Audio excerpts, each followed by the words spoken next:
책 한번 역사부도 책 한번 쭉 한번 보면서 지금까지 배웠던 내용 그래도 한번 복습하고 들어가야 될 것 같아요. 그 말 안 했어? 그렇게 하자고? 네. 그런 말 안 했구나. 한번 쭉 역사부도에 있는 또 학습지로만 우리가 공부를 했고 이제 거기서 몇 가지만 선생님이 역사부도를 같이 이렇게 봤는데 역사부도에서 놓친 부분들이 몇 개 있기 때문에 여러분들이 이제 이미 책 가지고 있어서 혼자 공부 얼마든지 하겠지만 우리가 또 한번 정리해 간다는 느낌으로 한번 쭉 살펴봅시다. 자, 보자. 흥선대원군부터 시작했죠. 우리가 2학기 들어와서. 그래서 제가 연도 계속 강조하면서 이야기할게요. 자, 흥선대원군이 이제 집권하던 시기는 1863년부터 73년이었습니다. 그쵸? 그러니까 19세기야, 19세기. 19세기니까 1800년도고 60년대구나. 그렇게 생각을 하시면 될 것 같아요. 그래서 1863년, 73년 사이에 흥선대원군의 정책에 대해서 우리가 이제 한번 공부를 했었고 그 흥선대원군이 집권하고 있던 그때 당시에 이제 어떤 일들이 일어났었냐면 서양 세력이 한 번씩 쳐들어왔었죠. 그치? 그래서 우리가 어떤 나라가 한 번씩 쳐들어왔니? 프랑스와 미국 한 번씩 쳐들어왔죠. 그래서 그거를 병인양요, 신미양요 우리가 그렇게 이제 공부를 했습니다. 그래서 처음에 우리가 이제 이 그래프를 보면서 이제 내부적인 흥선대원군의 집권에 대해서 정책에 대해서는 우리가 충분히 많이 했기 때문에 그래프도 이 사진 자료들도 봤고 66년에 병인양요 그리고 71년에 신미양요 그리고 그 사이에 오페르트 도굴 사건 이런 게 있었다 기억하시죠? 그리고 병인양요 때는 한성근의 문수산성 그리고 또 양원수의 정족산성 위치도 한번 보시고 그 다음에 이제 신미양요 같은 경우는 일어나게 된 원인이 뭐였어요? 저너럴 셔모노 사건이었는데 그 사건의 또 연도가 그래도 또 이렇게 친절하게 언제 병인 박해와 병인 양요 사이에 일어났었죠. 그치? 그래서 이게 이제 원인이 돼서 신미양요가 일어났고 신미양요는 초지진, 덕진진, 광성보 이렇게 기억을 하시고 인물로는 어제연 그지? 그 다음에 프랑스 군들이 이제 가져갔던 것 중에 외기장강 문서가 있었고 그 다음에 신미양요 때 미군이 가져갔던 것이 어제연의 그 수자기 깃발이었죠. 그치? 자, 그 다음에 이제 우리가 배웠던 내용이 이제 바로 이겁니다. 이거를 보겠습니다. 자, 주요 조약들이라고 해서 이제 한번 정리가 쫙 돼 있는데 먼저 첫 번째로 제가 가장 강조했던 조약이 우리나라 최초의 근대적인 조약, 불평등 조약이었던 강화도 조약이죠. 연도가 몇 년이었니 얘들아? 1876년이었어요. 그치? 지금 흥선대원군 집권 시기는 1860년대였어. 그리고 병인 신미했고 이제 70년대로 넘어왔어요. 76년에 강화도 조약이 있었고 그 다음에 우리나라가 최초의 서양과 맺은 조약이 또 하나 있었죠. 그 조약은 어떤 나라랑 맺었지? 미국이었죠. 그 미국이랑 맺은 조약이 몇 년이었지? 82년이었죠. 그지? 그래서 76년에 강화도 조약이 있었고 82년에 조미수 통상 조약이 있었죠. 그지? 그래서 이 두 가지 중에서 이제 이런 내용들을 우리가 조금 주의 깊게 살펴봤었어요. 그리고 지금 이제 이 사이에 지금 뭐가 같이 들어가야 되냐면 우리가 지난 시간까지 해서 배웠던 사건이 두 개가 있었어요. 하나는 이모군란 그리고 하나는 갑신정변. 그쵸? 자, 이모군란의 연도가 몇 년이었죠? 82년 이임 그렇게 외웠지 우리가. 그래서 이모군란은 82년에 있었고 84년에 뭐가 있었어요? 갑신 정변이 있었단 말이야. 그치? 이거랑 조약이랑 한번 연도로 연결시켜 볼까? 82년에 조미수호통상조약 맺었을 때 어떤 사건이 있었던 거야? 이모군란이 있었던 거죠. 그치? 그 다음에 이야기가 나왔으니까 여기에 지금 이런 내용이 나왔으니까 우선 같이 해봅시다. 이모군란이라는 거는 어떻게 일어난 사건이었어요? 구식 군인들이 반란을 일으킨 사건이었죠. 그치? 자, 그러면 이 이모군란의 결과 맺어진 조약이 2개가 있었다. 그치? 그 조약의 2개가 뭐였을까요? 하나는 그렇지. 하나는 한성 조약이 있었고, 그리고 또 하나는 뭐가 있었어요? 아니잖아. 틀렸어. 이거는 갑신이잖아. 그지? 취소. 이거 삭제 못하는데. 그냥 색칠하자, 이렇게. 그래, 미안해. 자, 이모군란 맺은 조약, 결과 맺은 조약. 먼저 첫 번째로. 청나라랑 맺었던 조약을 먼저 생각해 보세요. 조청, 상민, 수륙, 무역, 장정. 그 조약이 있었지. 그지? 그래서 조청, 상민, 수륙, 무역, 장정이 있었고, 그 다음에 2번째로는 일본과 맺은 조약 중에 제물포 조약이 있었어요. 그치? 자, 그러면 이번에는 갑신정변 이후에 맺었던 조약 2개. 그게 바로 한성 조약과 또 하나는 텐진 조약이었지. 그지? 맞지? 자, 그러면 얘들아, 조청상민 수륙 무역 장정 같은 경우는 우리가 나중에 이 정치사 내용 좀 끝나면 경제적인 침탈만 따로 모아서도 공부를 할 거예요. 그때 선생님이 이거 부분을 조금 더 자세히 또 설명을 할 거고, 이 제물포 조약의 내용에서 우선 배상금 지불은 있었지만 또 하나가 공사관과 관련돼서 뭐가 있었어? 공사관의 내용이 뭐였을까요? 공사관의 경비병 주둔이야. 경비병 주둔. 공사관의 경비병을 우리가 도야겠다. 일본의 경비병을 두겠다. 군사 세력을 두겠다. 이런 말이죠. 공사관과 관련해서. 그런데 갑신정변 이후에 맺은 한성 조약에서는 공사관의 무슨 조약일까요? 공사관의 신축. 그지? 공사관의 신축 비용을 주라라고 한 거야. 알겠지? 그래서 제물포 조약과 한성 조약에 공사관 관련된 내용이 조금 다르다라는 거. 이게 좀 심화된 내용이긴 하지만 이것까지 알아두면 정말 만물 박사가지 너희는. 그 다음에 텐진 조약은 이제 오늘 잠시 이제 조금 제가 진도 나갈 건데 오늘 배울 내용과도 관련이 깊어요. 텐진 조약은 청나라랑 일본이랑 맺은 조약이었죠. 그지? 그래서 이렇게 이모군란 갑신정변에 대해서 배웠고 그 결과 맺은 조약도 우리가 배웠단 말이야. 자, 그러면 이제 다 지워지지만 이제 기억을 머릿속에 넣어놓고, 자, 82년에 지금 조미수호통상조약 있지? 이때 지금 동시에 뭐도 터졌어? 이모군란도 지금 82년에 터졌잖아? 그러니까 여기에 지금 조청상민 수륙무역 장정이 들어가고, 그 다음에 이제 우리가 같이 기억을 해야 될 것이 바로 83년에 지금 여기는 없어. 여기는 영국, 독일, 러시아, 프랑스랑 맺은 조약의 내용만 있지만 여기 사이에 우리가 또 여러분들이 기억하면 좋을 내용 중에 1883년에 통상장정이 나와요. 기억하니? 이거 뭔지? 통상장정. 기억하죠? 이거 좀 내가 강조를 했던 것 같아. 자, 통상장정이라는 것은 뭐냐? 그럼 잠시 우리가 너희들이 공부했던 학습지 잠깐 보고 갈게요. 우리가 통상장정 배울 때 강화도 조약에 대해서 먼저 이렇게 배웠었어요. 자, 76년에 4월 조일수 조규, 다시 다른 말로 지금 계속 언급하는 강화도 조약에 대해서 우리가 각각의 내용까지 배웠어. 그리고 이 조약에 대한 부속 조약들을 6월, 8월에 각각 맺었단 말이야.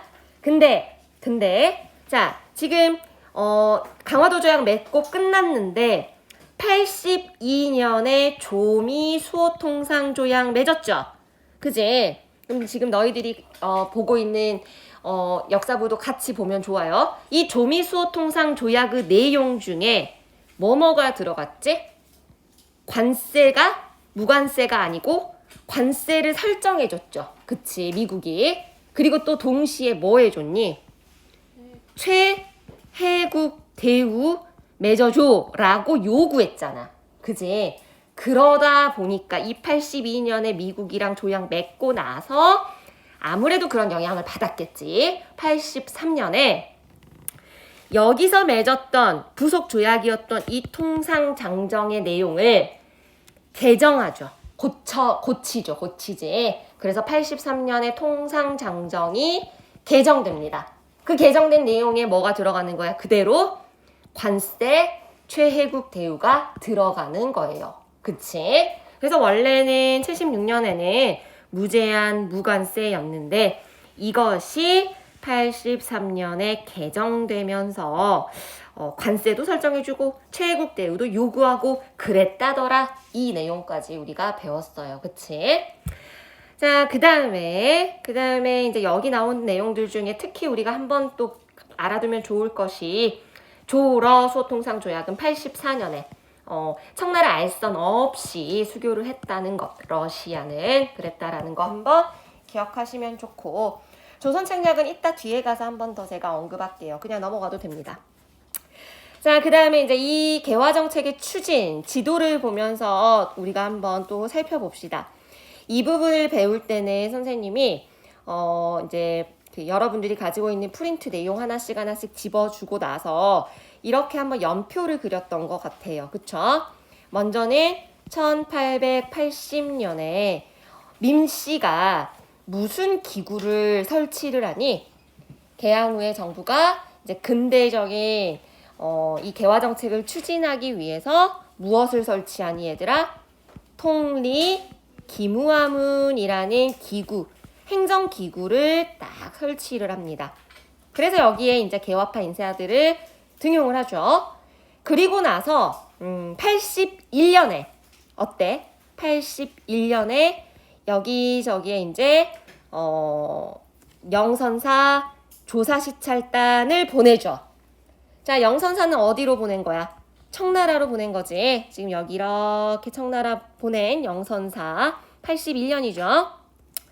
그 다음에 미국이 아니고 원이야. 일본으로는 누구 보냈어요? 조사시찰단을 보냈죠. 그치? 다른 말로 이들을 뭐라고도 했지? 신사유람단이라고도 했죠. 그래서 81년에 이런 식으로 이렇게 그 다른 나라에 보고 배워 오라고 이제 해외 시찰단을 파견을 했죠. 그리고 나서 이제 83년에 영선사가 보고 돌아와서 기기창을 또 여기에 설립을 하죠. 기기창. 청나라에 이런 게 있습니다. 근대적인 무기 제조 공장이 기기창 너무 좋더라고요. 그래서 영선사가 보고 돌아와서 이제 83년에 기기창 설치했고, 그 밖에 뭐 방문국, 전환국도 이 83년에 쫙 다 설치했죠. 그치? 그 다음에 또 추가적으로 같이 기억을 할 것이, 이 사이에, 자, 봐봐, 지금 1880년 통리기무함을 그 다음에 81년에 방금 영선사 조사시찰단 보냈고, 또 뭐 더 추가적으로 알아두면 또 더 도움이 되는 게 여기 있는 이 별기군. 이것도 별기군 81년에 설치했어요. 별기군이 누구야? 신식군대지?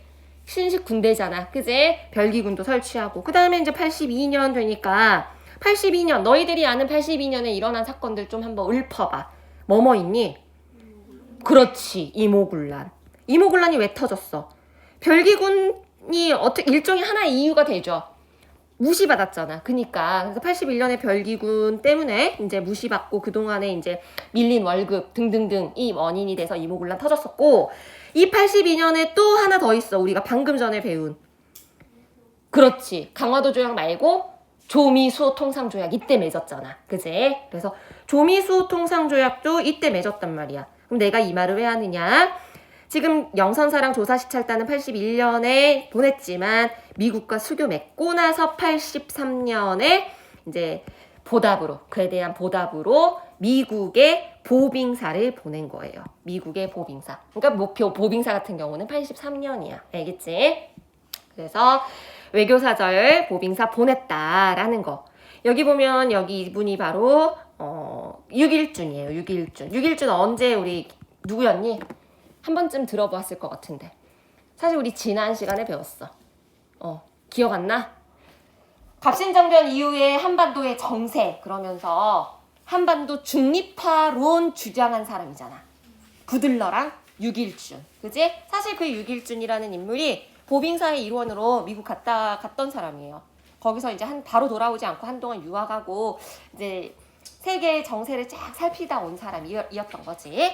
자, 그래서 83년에 보빙사 여기까지 이 정도 기억하면 좋을 것 같고, 그 다음에 그래요. 우선 그 정도 하자. 자, 그 다음에 이모군란. 자, 이모군란 몇 년이야? 1882년. 계속 방금 전에도 우리 얘기했죠. 그래서 이모군란 터지고 맺었던 조약이 조청상민 수륙무역 장정과 제물포 조약. 거기에 공사관 경비정 주둔 이제 이 얘기고. 그 다음에 이제 큰 흐름으로 봤을 때 이제 이런 것을 너희들이 이제 좀 그 시각을 조금 넓힐 필요가 있어요. 자, 이모군란이 터지고 나서 민비가 목숨을 겨우 건지고 도망쳤다가 어디 나라에게 도와줘 하고 왔어? 청나라 도와줘 하고 왔잖아. 실제로 청나라가 이제 들어와서 민비 다시 정권 잡게 하고 흥선대원군 텐진으로 압송해 갔단 말이야. 그쵸? 자, 그러면 그 결과 이모군란 이후에 조선에 대해서 청나라의 내정 간섭이 더 심해졌겠지. 그지? 그 다음에 두 번째로는 민비의 태도가 약간 어떻게 됐겠어? 그 전에 비해서 조금 더 친청, 그지? 그리고 조금 더 사대적인 그런 모습을 보인단 말이야. 활발하게 개화 정책을 이제 추진하는 데 있어서 조금 주춤하고 보수적인 성향으로 조금 바뀐다라는 거. 알겠죠? 그 다음에 84년이 되면서 이제 이 그래프, 이 지도는 이따 하자. 84년이 되면서 갑신정변이 쫙 터졌지. 그리고 84년 때 갑신정변 때도 너희가 알다시피 원래는 청나라 군대가 지금 이모군란 이후에 내정을 간섭하려고 조선에 머물고 있었는데 이들이 베트남을 가지고 프랑스랑 전쟁을 하려고 일부가 철수했었잖아. 그러면 급진개화파 애들이 일본하고 이제 일본 너희가 좀 이제 만일의 사태가 터졌을 때 도와줘 하면서 일으킨 정변이었단 말이야. 근데 결국에 갑신정변이 터지자마자 이 청나라 군대가 바로 다시 어떻게 했어요? 돌아왔죠. 그래서 갑신정변 다시 정리해주고 급진개화파 갑신정변 실패로 끝났잖아요. 그죠? 그러면 이모군란 이후에도 청나라에 대한 내정 간섭이 심해졌는데 갑신정변 이후에는 더 어떻게 됐을까?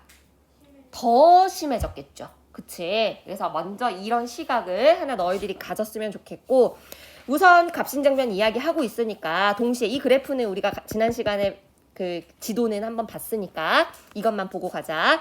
청나라의 내정 간섭 심화 이후에 무슨 조약? 한성조약, 텐진조약. 이거 두 개 기억하자. 이런 이야기를 이제 했었죠. 한성조약 여기 보면 배상금 지불은 있고 공사관 신축 비용 부담, 그 다음에 텐진조약 같은 경우는 군대 철수하고 나중에 서로 조선의 군대를 파병할 때 사전에 미리 통보하자라고 자기들끼리 맺은 조약이라는 거. 이게 나중에 이제 곧 이게 이야기가 나옵니다. 오늘 이야기할 거야. 이거 텐진조약 잘 기억해. 그 다음에 이제 갑신정변 나왔으니까 복습 겸 한 번 더 보자. 여기서 14개조 개혁 정강 중에 인민평등권, 이거 다른 말로 뭐라 그랬어요? 신분제 폐지라고 했지. 그 다음에 뭐 재정을 어디서 관할한다? 호조에서. 이거 다른 말로 또 뭐라 그랬어? 호조에서의 재정 일원화라고 그렇게 표현을 했었고, 그 다음에 뭐 13번에 뭐 의장부에 모여서 뭐 내각의 권한을 좀 강화한다 이런 내용도 더 나아가서 입헌 군주제까지 주장을 했다. 뭐 이런 이야기까지 했었던 것 같아요. 그래서 뭐 해상공국 폐지 뭐 이런 것들도 있지만 어쨌든 갑신정변의 14개조 개혁 정강 꼭 기억하자라고 했죠. 자, 그 다음에 이제 이걸 보자. 자, 이거를 사실은 이 페이지를 내가 다뤄주지 않아서 이거 하려고 복습 한번 하자고 했던 거였어. 자, 그때 당시에 이제 우리가 개화운동을 하고 있던 그 시기에 청나라와 일본 같은 경우도 근대화 운동을 하고 있었어요. 근데 그 중에 이제 우리가 가장 대조적인 성향을 보이고 있는 운동이 청나라의 양무운동과 일본의 메이지 유신을 이제 우리가 비교를 좀 할 필요가 있습니다. 왜냐하면 우리나라 안에서도 온건개화파와 급진개화파가 각각 이것을 따르면서 서로 흐름이 갈렸거든요. 자, 그러면 양무운동 같은 경우는 뭐냐? 청나라에서 양무운동이 일어날 때 이런 주장을 합니다. 중체서용론. 그럼 이게 뭐냐? 중국의 몸체잖아. 중국의 전통 체제를 그대로 유지하면서 뭐만 받아들이자는 거야. 서양의 쓸만한 기술만, 근대적인 과학 기술만 수용하자라는 말이 청나라 양무운동의 핵심 내용이야. 다른 말로는 우리가 뭐로 배웠냐면 동도서기론이라고 하기도 했어요. 동도서기론 무슨 말이었어? 이런 말이었죠. 동양의 전통적인 제도, 사상 이런 것들 이거 그대로 유지하면서 서양의 기술만 받아들이자라는 게 동도서기론의 정의였단 말이야. 그러니까 중체서용, 동도서기 서양이 청나라의 양무운동의 개혁 방향이야. 그런데 반대로 일본의 메이지 유신 같은 경우는 어떠한 방향을 가지고 개혁을 했냐면 문명개화론이라는 내용이 중심 내용입니다. 중심 방향이야. 그건 뭐냐? 기술뿐만 아니라 그 바탕이 되는 사상 제도까지도 우리가 모두 다 받아들이자라는 거죠. 그러니까 완전히 조금 더 서로 약간 반대되는 내용이 있어요. 그지? 자, 그래서 이거를 가지고 이제 결국에는 아래 보면 온건개화파와 급진개화파가 온건개화파는 동도서기론, 청나라의 양무운동을 우리가 배우자라고 주장을 했던 개화파의 흐름이고 급진개화파 같은 경우는 아니야. 문명개화론, 일본의 메이지 유신 본받자라고 주장하면서 개화를 추진하고자 했던 세력이죠. 그래서 결국에는 이 온건개화파는 너희들이 가지고 있는 프린트에는 친청이라고 써져 있을 것이고 아무래도 82년의 이모군란 이후에 이것을 이제 민씨가 청나라의 힘을 얻고 다시 정권을 장악했을 때 아무래도 친청 정책을 펼치거든요. 그리고 조금 개화에 대해서 소극적인 모습을 보여. 그랬을 때 이러한 민씨를 지지해주는 세력은 온건이었을까? 급진이었을까? 온건이었지. 그지? 그래서 민씨의 정책에 이렇게 조금 지지해주고 호응해준 세력은 온건 개혁파였고 계속해서 이제 민씨에게 저런 청나라와 친하게 지내는 저런 태도, 온건한 태도, 여기에 불만을 품었던 세력은 급진 개혁파이다 보니 대립이 구도가 이제 형성이 됐던 거죠. 그러던 와중에 이제 이들이 불만을 품고 이것이 문제다라고 생각해서 청나라로부터의 종속에서 우리가 벗어나자라고 하면서 84년에 이들이 뭘 일으킨 거야? 갑신정변을 일으킨 거야. 알겠지? 자, 그 다음에 이제 개화파 내용을 좀 했으니까 위정척사 내용을 좀 보도록 합시다. 개화운동과 위정척사 운동을 이제 비교해 놓은 표예요. 아주 정리가 잘 돼 있는 것 같아요. 그래서 우리는 이거를 이제 개화운동부터 보면은 개화운동 같은 경우는 북학파 실학사상을 계승을 해서 이렇게 간다라고 보시면 되고 대표적인 예로 이 사람들만 살펴봐도 알 수가 있죠. 박규수는 누구의 손자였죠? 박지원이라는 실학자의 손자였다라고 그때 이야기를 했었어요. 근데 이것만 보더라도 영향을 받았구나. 그래서 박규수, 그 다음에 역관이었던 오경석, 그 그리고 한의사였다라고 하죠. 유홍기 이런 인물들이 이제 어떻게 보면 개화 운동의 선구자 역할을 했다라고 우리는 그렇게 배웠죠.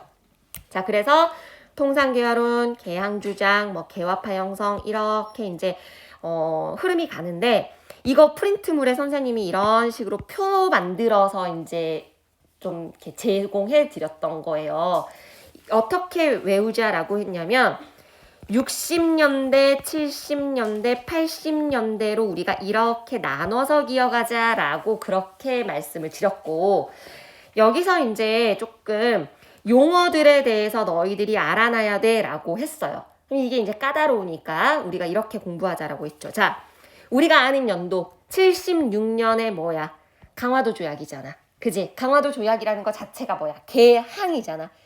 항구문을 열었잖아. 그지?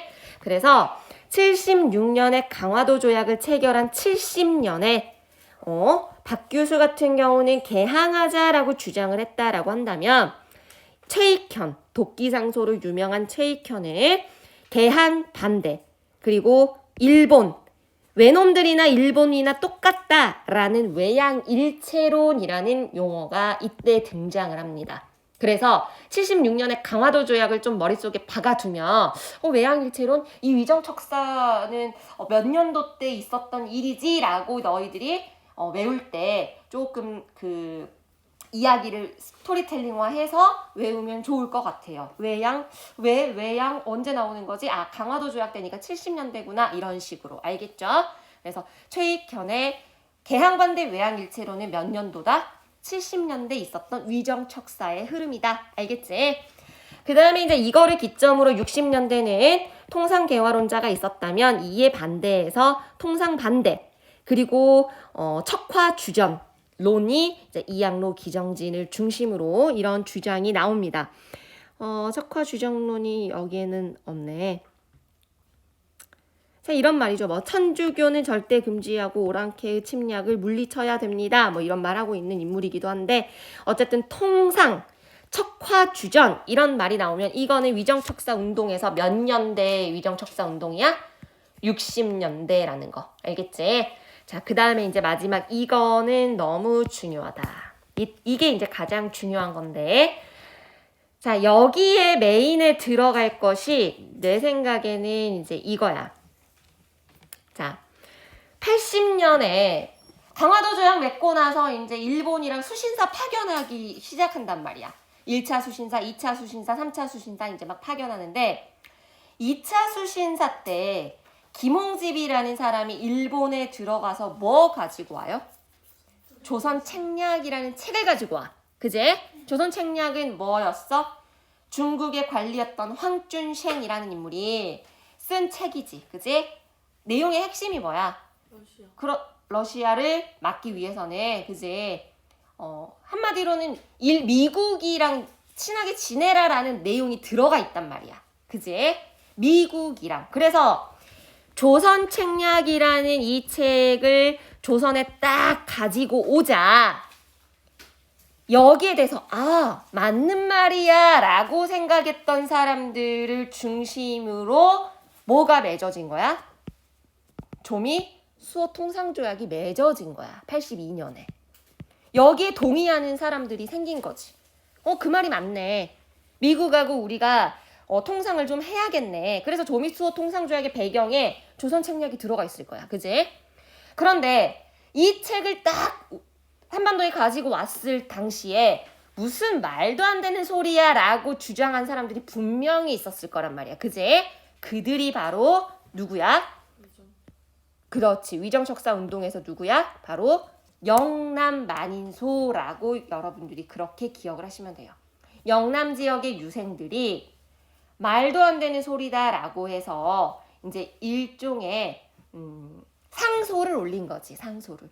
그래서 이때 개화정책 추진과 관련을 해서 개화파 형성이 개화운동이라면 80년대에는 영남만인소가 위정척사 운동의 흐름이다. 그렇게 보시면 될 것 같아요. 알겠죠?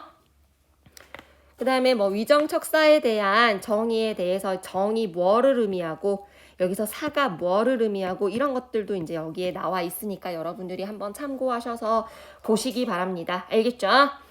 자, 그래서 여기까지 해서 우리가 갑신정변 배웠고, 지난 시간의 마지막으로 이제 이 갑신정변 이후에 일본은 한성조약, 텐진조약, 그 다음에 뭐 러시아랑 이제 갑신정변 이후에 청나라의 간섭이 너무 심하니까 이제 고종이 어때요?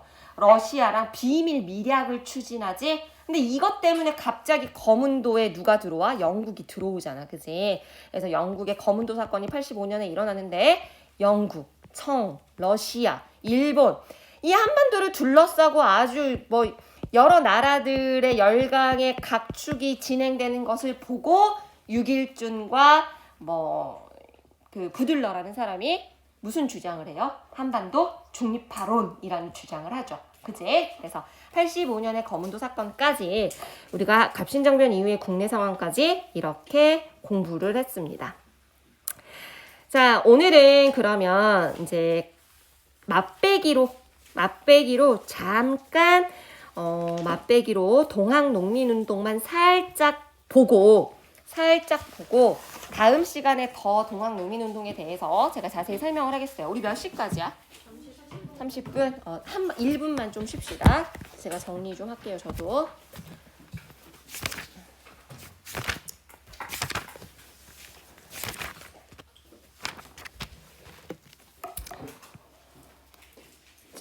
이것도 학습지 보고 나서 이 부도 보면서 한번 쫙 복습견 이렇게 보면 좋을 것 같아요.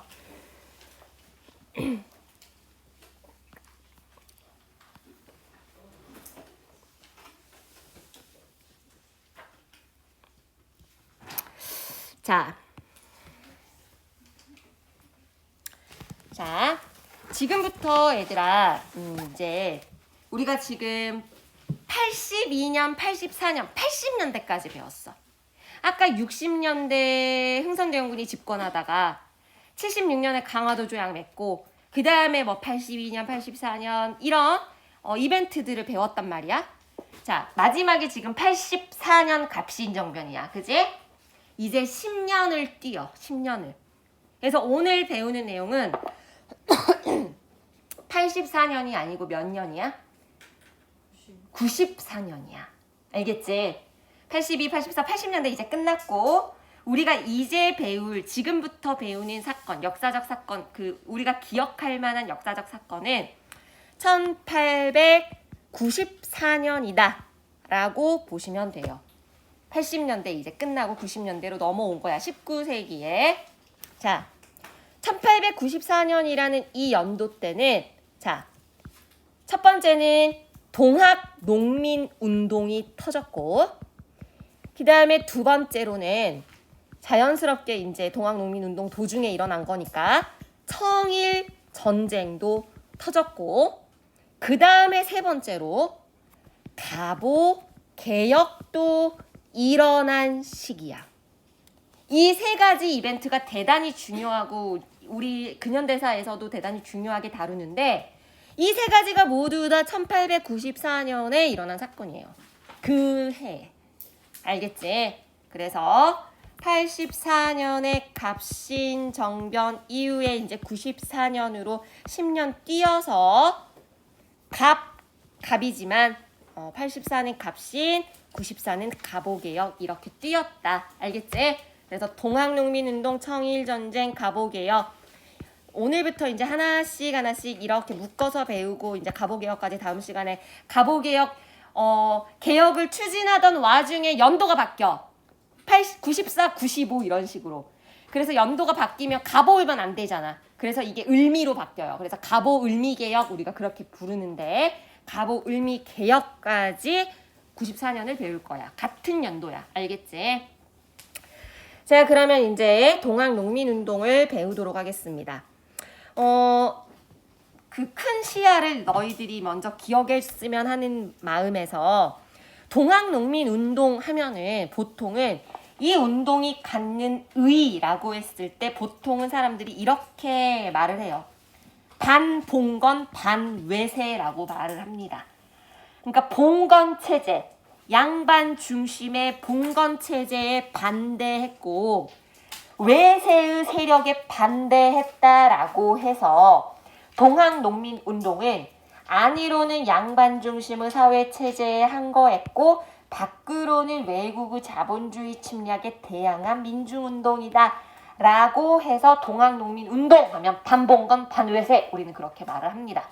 그런데 이 동학농민운동이라는 것이 94년에 일어났는데 보면 봐봐 1월, 3월, 5월, 9월 이런 식으로 어떻게 보면 진짜 몇 개월 동안 일어난 운동이야. 그지? 거의 지금이 이제 몇 월이니 우리가? 9월이지. 1월부터 9월까지 이 동학농민운동이 쫙 일어났다라고 보면 돼요. 그런데 이때 이거를 이제 1기, 2기, 3기, 4기로 우리가 나눠놨잖아. 여기서 3기가 화해 모드야. 화해 모드. 화해를 하는 거야. 이거를 이제 전주에서 화해를 했다라고 해서 누구랑 화해를 하느냐 하면 동학농민운동이니까 동학을 믿는 농민들이 지금 봉기를 일으킨 거잖아. 이들하고 관군하고 싸웠다가 얘네 둘이 관군하고 동학군하고 화해한 거야. 전주에서. 그때가 3기야. 3기 전주 화약기. 그때가 5월이야. 5월 가정의 달 때 화약을 했네. 그지? 자, 그런데 이 화약의 시점을 기점으로 그 전에 일어났던 운동은 반봉건적인 성격을 띠어요. 그러니까 다시 말하면 양반 중심의 체제에 반대했다라는 의미인 봉건이잖아.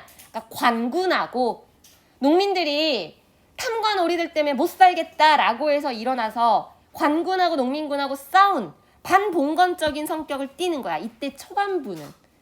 그런데 그 후는 마지막 그 뒤에 일어난 9월의 사기는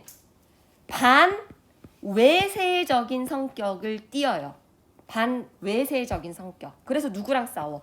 일본이랑 싸워. 그래서 전주화약을 기점으로 이거를 동학농민운동을 반봉건 반외세. 그래서 이걸 합쳐서 동학농민운동을 반봉건 반외세적인 성격을 띈다라고 우리는 그렇게 말을 해요. 알겠지? 크게 큰 흐름이야.